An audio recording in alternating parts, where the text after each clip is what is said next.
The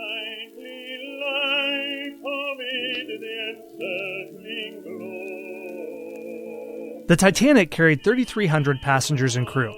Nearly half of them lost their lives on the night of April 14, 1912. But the stories of the Titanic live on. On the ship were millionaires, artists, fashionistas, bakers, cookers, musicians, doctors, and con men. These are their stories. Welcome to the Last Night on the Titanic podcast. Hey everyone, welcome back to our series on the Last Night on the Titanic. We looked at the baker in the last episode. In this episode, we're going to be looking at someone different, the popcorn vendor, one person in particular, and that is Popcorn Dan. So Veronica, tell us about Popcorn Dan and how he is one of America's first food truck operators. When I was a little girl, I was just enamored with a story about a man who lived very near my hometown, which is Wausau, Wisconsin, and he lived in Merrill, several miles away, but in the same vicinity. And people would tell me that he was on the Titanic. Now, when I was a little girl and heard that, I thought, wow, that's amazing.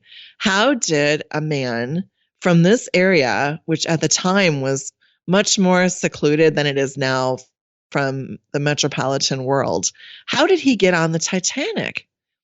My 7th grade teacher, Mrs. Reichenberger at the time, she read every class, got a treat. She would read the book A Night to Remember to each class every year. And she went into explanations about things. She would stop and explain at certain points throughout the book. And one of the things I'll never forget her telling our class was that she got to the point where she was just describing the enormity of this ship, how big it was.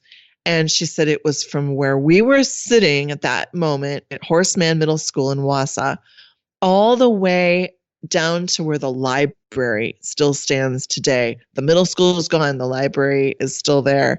And this would have been 6 or 7 city blocks long. And right away, I had this vision in my mind of this huge, imposing, foreboding ship and how it must have looked at that size. And I thought, how did Dan Coxon, the man that I heard about who came from this community, how did he end up on the Titanic? So I always wanted to learn more about this man. They called him Popcorn Dan because he sold popcorn from a red and white colored Crater popcorn wagon, which also supplied peanuts, and he could roast them on the popcorn cart, and he sold those as well. What was it like for him on the Titanic? He has a truck that he's selling out of when he's going about city blocks, but on the Titanic itself, I assume that he's in a fixed place, or is he moving around the ship? What does it look like? He and his brother and nephew, his brother Alfred and his nephew Jan Natus, went with him to Southampton to board the Titanic on the day that Dan boarded. He had gone to England to visit them because he was from London. So he had gone to London to visit his family. He was in his 50s. He had moved from England to first Canada, then to Merrill, Wisconsin, years earlier. And this was his trip home. He would make it every couple years or so. And so like so many of us, when we move away from home and we go back to visit family, we're really excited about seeing them. And this was a very special trip for him. And he wrote a letter telling people that he was going back on the Titanic. He was so excited. And Alfred and Jan went with him, and they spent an hour and a half on the great ship looking through every nook and cranny that they could get on board and see. Well, Dan was in 3rd class. He was in steerage, which, wasn't as opulent as we think of when we think of Titanic. That opulence was not there, obviously, but it was still nicer than accommodations aboard other ships at the time. One of the things that Dan experienced when he was boarding the Titanic was that his brother told the British inquiry officials later that he noticed that Dan experienced a bit more scrutiny than other passengers as he boarded because of his left arm. Dan had a shriveled arm that he was really challenged by. And so they really gave him a second and third look, asking for papers and so forth. And then once he was on, Dan's experience aboard the Titanic would have been very similar to what we see in television and in the movies. We've seen menus from steerage, so we know that things like gruel and porridge and oat cakes and buckwheat cakes, those were the standard fare that they ate on a daily basis. And very similar to the lifestyle that we saw in the movie Titanic by James Cameron. One follow-up question with Dan, when inspectors were suspicious of him because of his arm, what did they think? Did they think that this was a miscreant, this was a stowaway, somebody who was poor who was trying to get on? Why did that his physical problem give him so much suspicion? That's an interesting question. And it may be, relevant to how we all look at, just naturally tend to look at people that don't look like we do, whether it's something that is a physical malfunction that they, have no control over, something like that, to the color of someone's skin. I think there's just, probably a propensity towards that in our basic human nature. But that's basically what it was. It was, very just much higher scrutiny because I think people tend to see someone that doesn't look like them and they really question it harder. But that's just my own personal opinion. I don't want to insert that because we don't know that for sure. Well, his life is interesting before he gets on the Titanic, and I want to look at a few things about his background. If I understand correctly, you have a list of items he owned, and some of them really don't line up from what we would think of as a popcorn seller owning. So what were some of those interesting things that he owned? Well, one of the most amazing things is a fur coat that Dan went out to buy 2 days before Thanksgiving in 1911. He went out on the dirt roads of Merrill, Wisconsin. The roads were dirt at that time, and it was very cold that day. And he went out to shop for his trip. He was going to be leaving in December to go see his family. And like you and I and other people do when we're going to go see our family, we want to look our best, and we go and buy new clothes. And he was doing that. He paid $115 for a fur coat, which would have been the equivalent of today, it would be about $3,000. So that really says a lot about style in those days, travel style.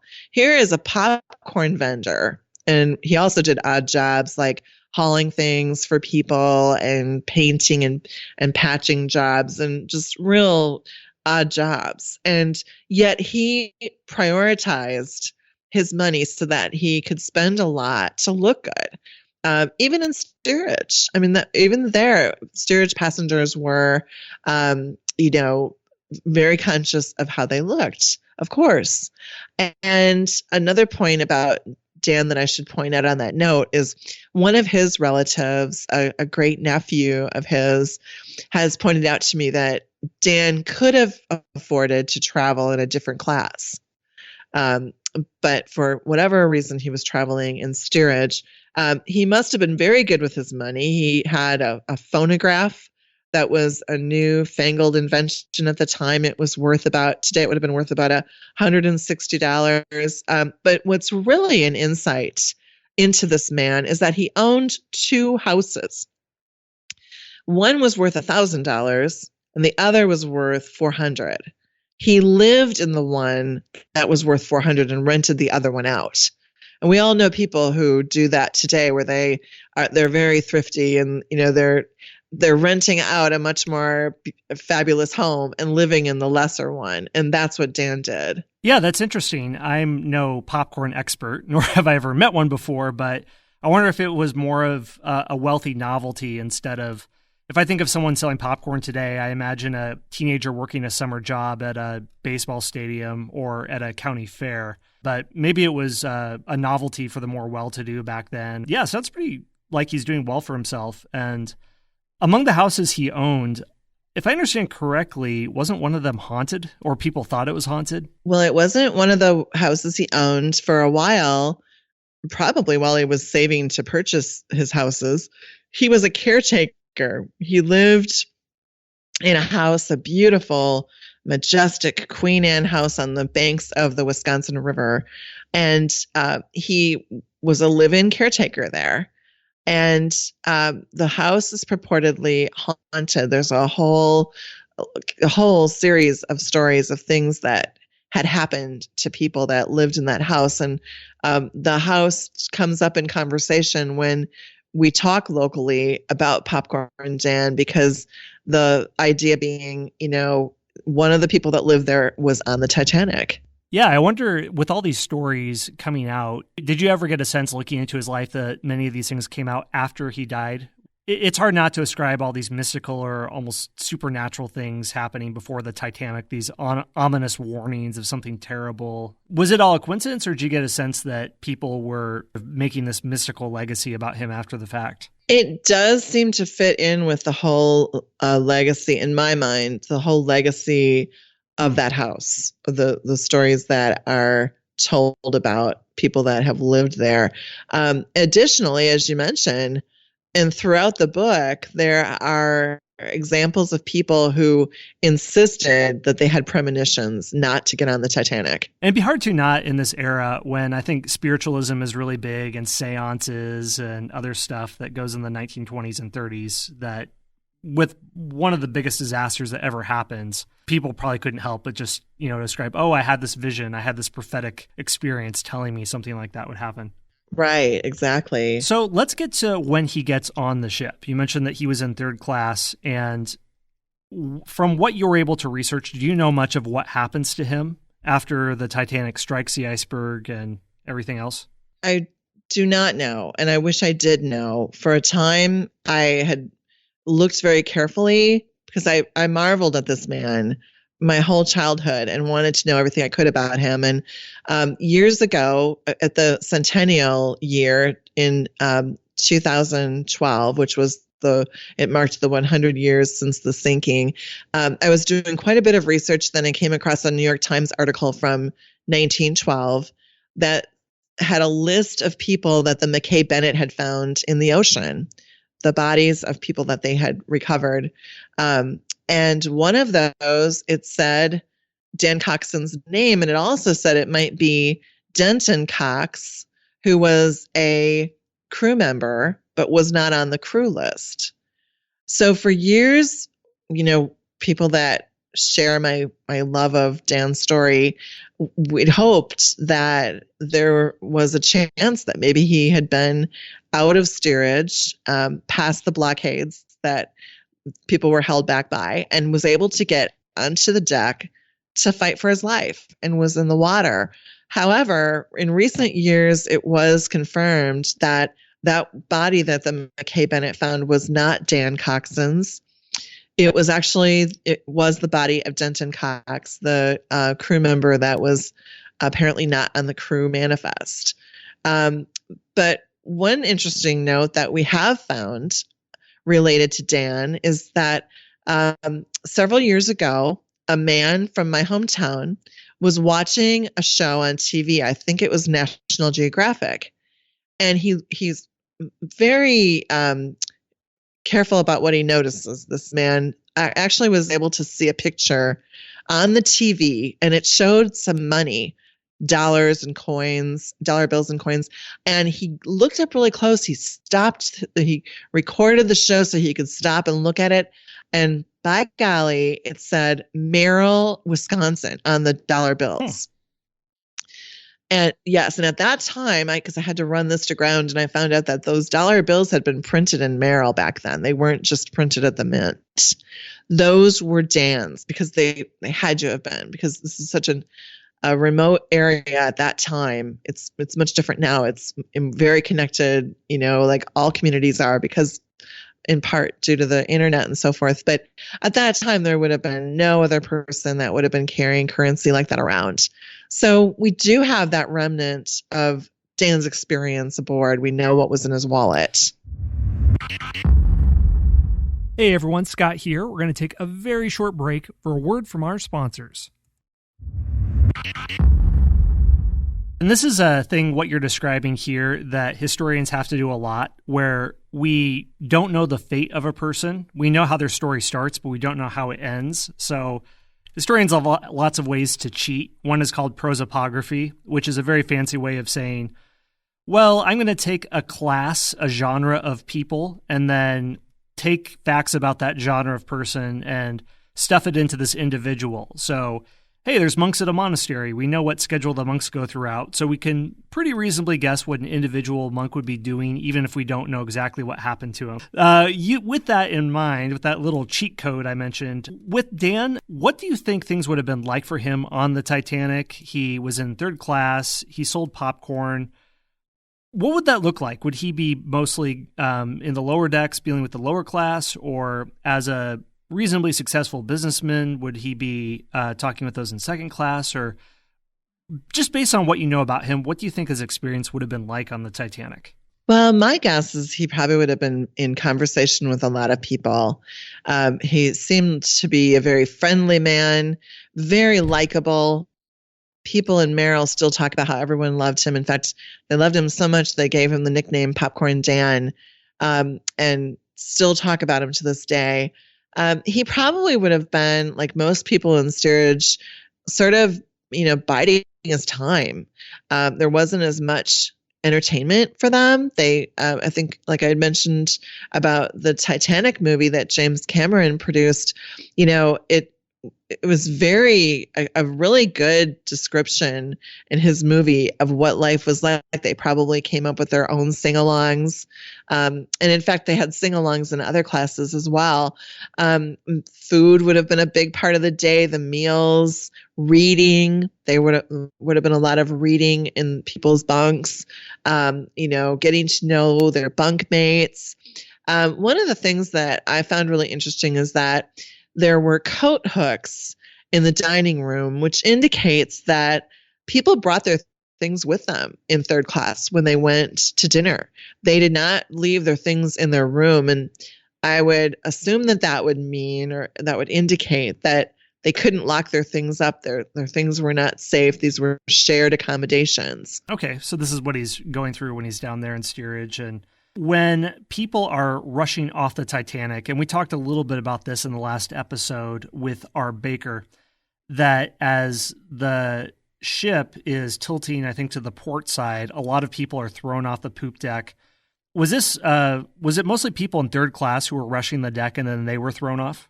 We believe it was mostly people in third class at that point that you're referring to, where we see them rushing the poop deck. And the extensive research that I've done on this project indicates that there were so many eyewitnesses of people being held back at gunpoint that we are, very certain that the third class passengers were not allowed up. Okay, so this very well could have happened to him when the ship was going down. Very well. In fact, there's, time and again, there are stories of people, Dan, not one of them, but people who tried to get past the staff that were holding them back, and some of them were shot. There was definitely some of that going on. Some other things, too, with Dan's life. He was friends with the famous journalist that he described as sort of the Anderson Cooper of his day, H.B. Kaltenborn, if I have that pronunciation right. Did he have contact with him shortly before the ship went down and some of Dan's stuff appeared in print? Is that correct? Yes. We don't know what happened after Dan boarded the Titanic. The next time we know anything of him is on April 15th, which would have been, the day after, actually the day the Titanic sunk, in the wee hours of that morning. That day, a letter that Dan had written to his friend who was from Merrill, that letter arrived. It arrived at 50 Pineapple Street in Brooklyn, New York, and it was addressed to Mr. Hans von Kaltenborn, better known as H.V. Kaltenborn, and probably a very great example of how a journalist would have moved through the ranks of his career in those days. At the time the letter arrived, he was the dramatics editor at the Brooklyn Eagle. And then, as you mentioned, the Anderson Cooper comparison where, he ends up being, long after the Titanic, HV becomes an incredibly well-known broadcaster who is beloved throughout the United States, especially for things like his incredible staccato diction. He reported on things like the Spanish Civil War. Even at times while bullets were flying overhead, he would give a play-by-play. He was in German and could translate Hitler's speeches as they were given. And in 1948, he covered the Dewey Truman campaign, and he famously said, "We can all be human with Truman. Beware of the man in power who has no sense of humor." So HV and Dan were friends. And I found this out while I was researching for this book. And I found out because of this letter that Dan wrote. And it was a wonderful letter where he tells HV that his holiday is coming to a close and he's heading back on the Titanic. And he is going to visit HV in Brooklyn. He's going to stop over for a while in New York before heading back to Wisconsin.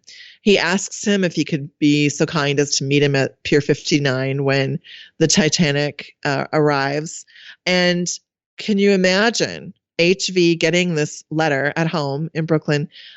He ran in the next day and told his editor right away, I have a letter from someone who was on the Titanic. At this point, the Titanic has sunk. Everyone has been made aware of the news.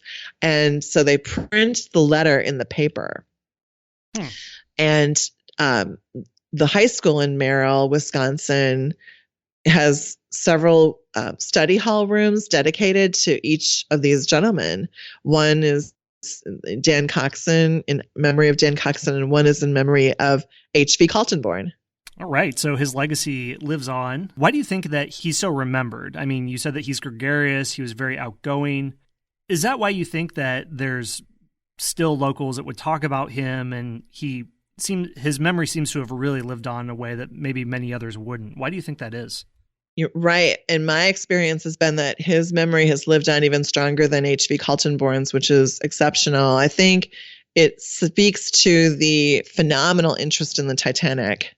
Also, with his legacy, there are a lot of things that you could do to think of recipes to dedicate to him, which is a big part of your book, where you're pairing up people and their legacies with different aspects of drinking, dining, and style.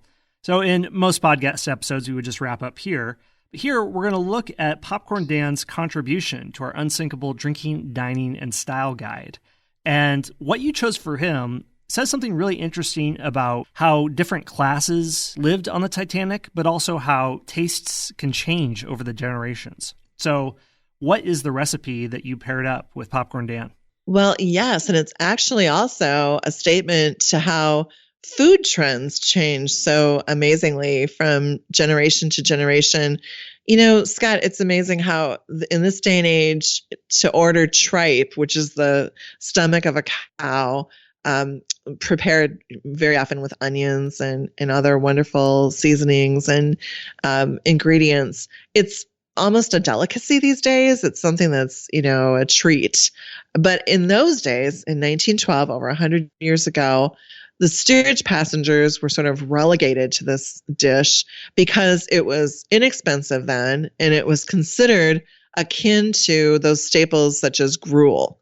So we wanted to have sort of a tripe study in this book in honor of Popcorn Dan and others who were in steerage. And so we were very fortunate to be able to have recipes contributed from a couple of different home cooks who love to make tripe.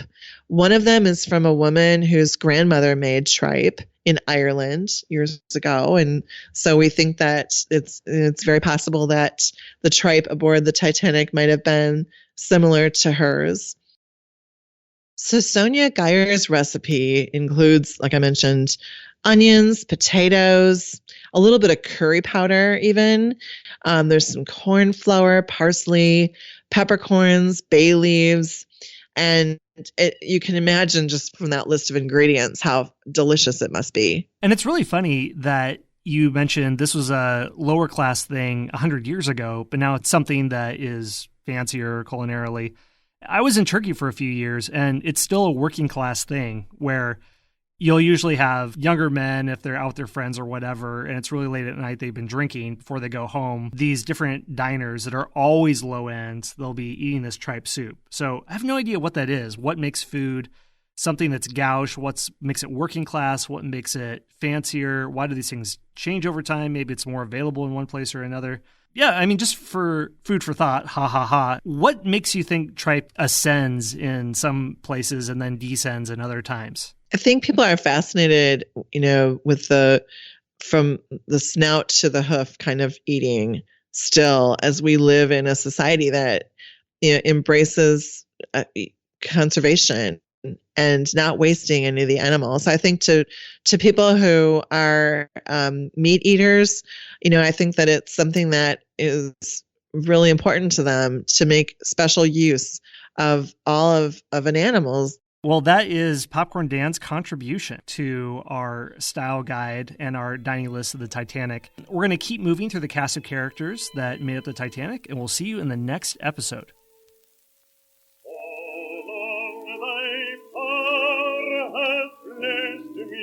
Thanks for listening to the Last Night on the Titanic podcast. To listen to all the episodes in the series, go to lastnightonthetitanicpodcast.com. There you'll also find show notes, biographical profiles of the passengers and crew on the Titanic, and recipes for all the recipe spotlights that we do in the series. One last thing, if you like the show, please rate and review it on the podcast listener of your choice. Thanks again for listening, and see you next time.